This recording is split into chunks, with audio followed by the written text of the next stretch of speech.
సృష్టికర్త మరిచి సృష్టిలో పుట్టిన వాటిని ఆనందం చేస్తారు. కాబట్టి వారందరూ ఎక్కడికి వెళ్ళిపోతారంటే వాళ్ళు నరకానికి వెళ్ళిపోతారు, పాతానికి వెళ్ళిపోతారు. కాబట్టి ప్రభు చెప్తున్న మాట, వీటన్నిటి కాదు, ఇటువంటి ప్లేస్లో కడతాను నేను, ఇటువంటి ప్లేస్ లో నా సంఘాన్ని నేను కడతాను, దాని ఎదుట పాతాళంలో ద్వారములు నిలువని అని చెప్పేసి అన్నారు. హల్లెలూయా.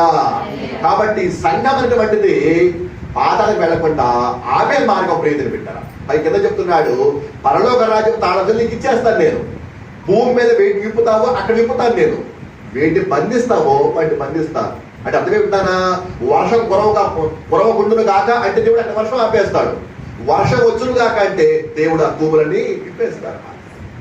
అంచేత అగ్ని కురిపించును కాక అన్నారు కూడా అగ్ని కురిపించదు.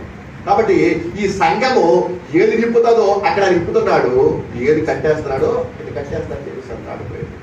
కాబట్టి ఈ బండ మీద నా సంఘాన్ని నేను కడతానని చెప్పేసి